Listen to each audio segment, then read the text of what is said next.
So you're thinking about making the move to San Diego or Seattle, and you want to know what's the pros and cons of each location, especially because they're both on the West Coast, both have beautiful landscapes, but they are so different. So in this video, we're going to dive in, explore the good, bad, and ugly of each, and we're going to find out exactly which would be the right place for you. So if that's what you're looking for, stick with me because we're going to jump into it right now.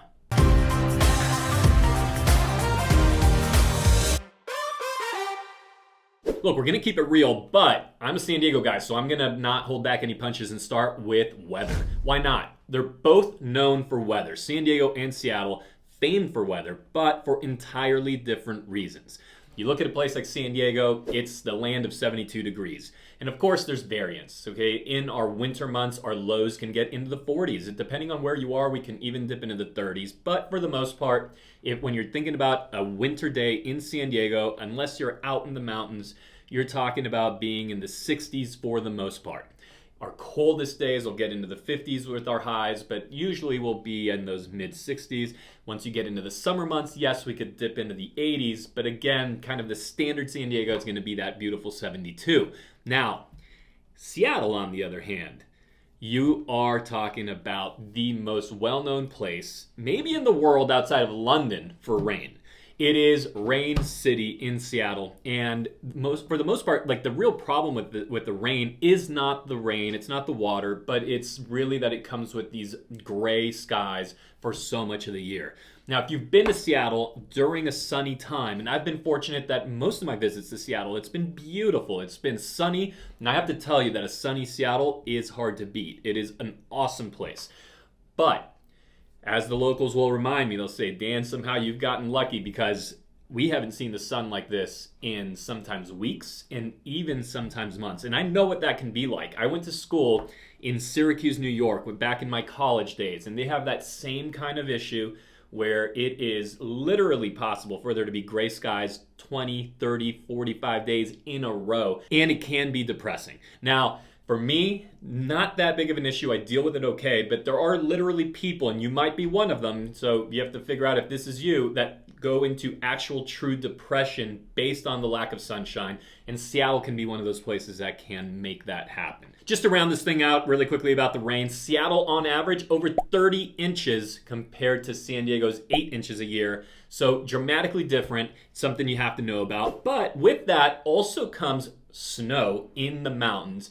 And if you're into the outdoors, there is no doubt about it that Seattle now takes the edge because of its access to the Cascades. You have Mount Rainier just looming over Seattle. It's one of the most beautiful, just awe-striking sights that you could ever see. In fact, if you've ever flown to Seattle, make sure when you're flying in, now this is if, of course, you're coming from, I think almost from anywhere in the country, certainly from San Diego on south, you want to be on the right side of the plane because as you're approaching, you look out that window and suddenly you're still, thousands of feet, 10,000, 12, 15,000 feet in the air, that suddenly there's just a mountain right outside your window, it seems, that you can almost reach out and touch. Mount Rainier. It is beautiful, but of course that is just one out of many mountains in the Cascades that Seattle has this incredible jumping off point to with awesome snow and really, really great skiing as well. So when it comes to skiing, outdoors, climbing, anything in sort of that realm,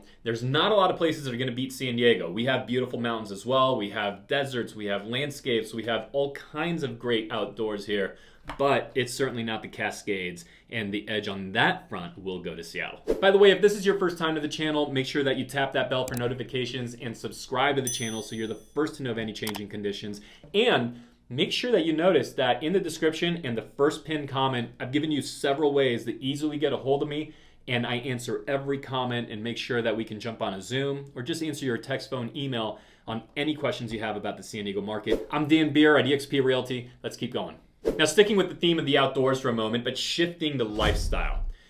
In Seattle versus San Diego, they both offer some really cool, really beautiful vistas where you can live, but different again. Seattle, much more water-based. Even though San Diego's on the ocean, Seattle just has this intricate network of waterways and lakes all over the place. So you could very well be living on a lake, living on the Sound, as they call it, and it's almost the type of place where you lose track of, wait a second, where's the ocean? Because there could be water on all sides of you at times, it seems. While in San Diego, the water is going to be much more just the ocean, and we don't really have lakes. We don't have, we have a few reservoirs, but for the most part, the special kind of, non-water location, because that's so limited, living in San Diego is going to be more about being up on canyons, being on mountains where you get big views, and it can be gorgeous.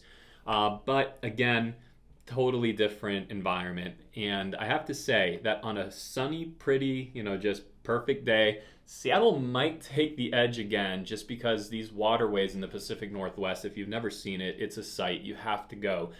But again, there are going to be so many days, months at a time, when it's a lot harder to enjoy, and you will have more year-round enjoyment of still some of the most beautiful sights, vistas, views anywhere in the country, still in San Diego.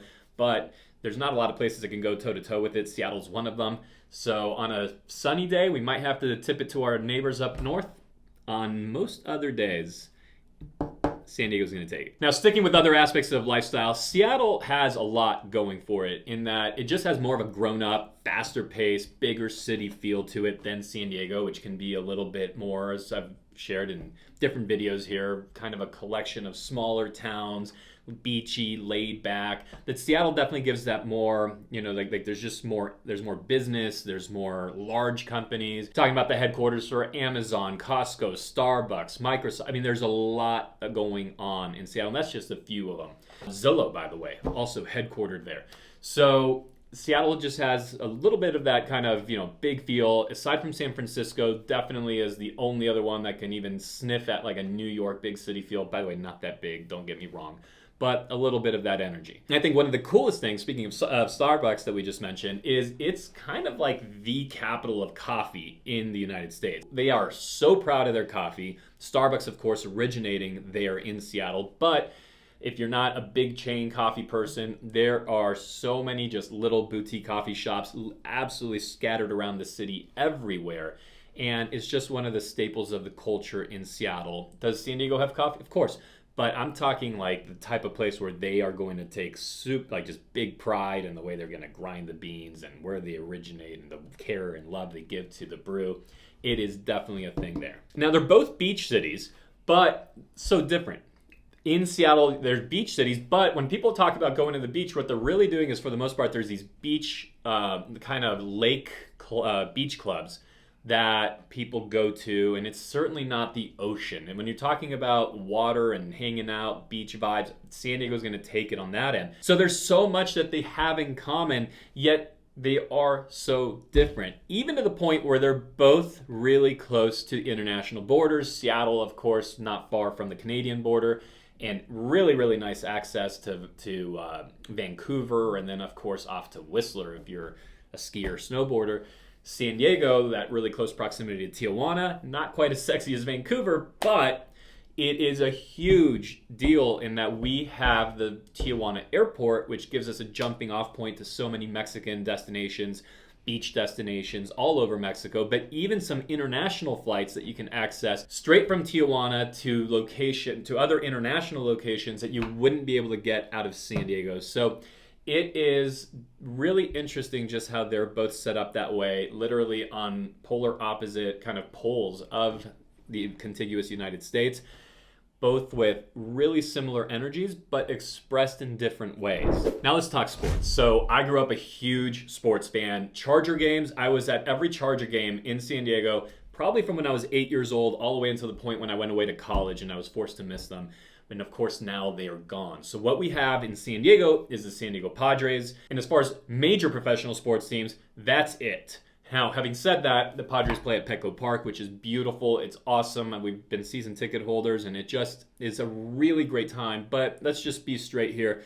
It doesn't hold a candle to what's going on in Seattle. Seattle has the Seattle Seahawks in the NFL, the Seattle Mariners in the Major League Baseball, the Seattle Kraken in the NHL, and the Seattle Sounders in Major League Soccer. Now, I wouldn't normally mention Major League Soccer, but we have to here for a few reasons. Number one is Seattle's scene. If you go to a Sounders game, I mean, You might think you're like at a Duke basketball game. You might think you're at an Alabama football game. It is absolute mayhem, wild. It is such a cool scene. And I have to give it to the MLS because the MLS, Major League Soccer, you can say that about a lot of their different locations. I mean, they have just such a cool environment. I got to go to a Portland Timbers game, totally off topic, but had that same kind of college vibe. It's so cool. San Diego today doesn't have a soccer team, but it's been announced. And the kickoff season is 2025. They are due to have a Major League Soccer team. And my prayer is that we can just give Portland a run for its money, that we can give Seattle a run for its money. And, I mean, look at a place like Atlanta that's filling literally the Mercedes-Benz Dome, like 50,000 people for a soccer game every single match. So hopefully San Diego can bring that, and if so, it'll definitely help the scene here. There's talk about maybe a basketball team making its way. We'll see. We would have to build a new arena. Part of the problem is we don't have any real major facilities outside of Petco Park. And now, of course, we have Snapdragon Stadium where the new San Diego MLS team is due to play. But nowhere for a basketball team in San Diego, nowhere for a hockey team in San Diego, because the only thing that could maybe fit would be the San Diego Sports Arena, which is a dump, no good. In fact, it's one of the reasons we lost the Clippers years ago over to LA. So it would require a new facility. There is talk currently that the gentleman that built SoFi Stadium, that financed it in LA, one of the most amazing facilities you'll ever see, that he wants to bring a new NHL, NBA ready facility to San Diego. We'll see. But today, as it stands, there's no doubt about it that Seattle is definitely ahead of San Diego when it comes to sports. And we have to mention before we let this little segment go that in the NFL, the biggest sport in America, of course, if you've been to a Seattle Seahawks game or if you're just a fan of football, you know they call it the 12th man. The fans are called the 12th man because they are so loud. They're said to be the loudest fans anywhere in the country that when you're there, they affect the game to the tune of literally almost having a 12th player on the field. So Seattle, good job on that. San Diego, I like what we're trying to do, but hopefully we'll pull through on that arena. So that's a look at the sports landscape. And yep, San Diego's improving, but Seattle has the edge. All right, shifting gears, let's go to cost of living. Seattle versus San Diego. In San Diego, median home price $880,000. Seattle, $809,000. So really similar. Many years ago, San Diego would have been far more expensive. Seattle has absolutely it's caught up in a big way as these companies have just taken off and become so huge, the Amazons of the world and so on. So Seattle is not far behind San Diego. Rents in San Diego more expensive, $2,934 median rent in San Diego. Seattle, you're down at $2,227. So when you look at salaries now, $87,000 on average in San Diego, or median in San Diego. Seattle, $91,000 with cheaper rents, cheaper homes. So I hate to say it, but Seattle's kind of kicking our butt in several different areas, except for just the ability to enjoy life outdoors all year round and not having to deal with the gloom and not being so isolated kind of in that upper northwest corner of the country. But it is certainly enticing when you look at the finances and the money side of it, the cost of living. All right, to round this thing out, let's go to the job market. We've touched on it a little bit already, but Seattle has some gigantic companies headquartered and founded in Seattle. So headquartered there, you're talking, we haven't even mentioned Boeing. So you fly into Seattle, you might think you see the airport, you fly right past it, you go to the actual airport called SeaTac. Well, what you just flew past that you thought would be the airport is an entire, big airport, literally just for Boeing. It's where they test their planes, they build their planes. It is a massive employer. Of course, they're having a lot of problems as, in the recent past. But anyway, Microsoft, Starbucks, Costco, it is a huge employer of so many tens and tens and tens, really hundreds of thousands of people just at these companies, not to mention all of the other large companies that also have locations there, that have operations there, from the Googles and Facebooks of the world on and so on. So it's a big tech hub, big on healthcare and biotech, big on retail. Nordstrom's, by the way, should have mentioned, in Seattle. Now, San Diego has a big employment market as well, but not the just magnitude and how many huge companies are in Seattle. But still, you have Qualcomm headquartered here. You have Illumina that's here, a large biotech industry with a ton of kind of, still publicly traded, but let's consider them more mid-sized when comparing to the Costcos and Boeings and Microsofts and Amazons of the world. And San Diego has a really, really just big, strong, growing tech industry. In fact, Apple recently purchased a campus right by our office, just really right over there. A campus that's going to bring over 5,000 people here. You're starting to see Amazon buildings pop up. But still, when it comes to just sheer big company employment, there is no doubt about it that there is still more industry in Seattle. And therefore that big city feel, that kind of more, rivaling San Francisco type of feel, that San Diego is just not even built to try to have. We're exactly what we make ourselves out to be. We are a great, just beautiful quality of life place that, yes, if you go and look at the metrics, if you go and look at some of the cost of living, if you go and look at everything from, the sports teams and so many of the things that we've talked about, there are plenty of check marks in Seattle's bucket. In fact, Seattle, congratulations. You have more check marks than San Diego does. And in any of these comparison videos, San Diego typically takes the cake.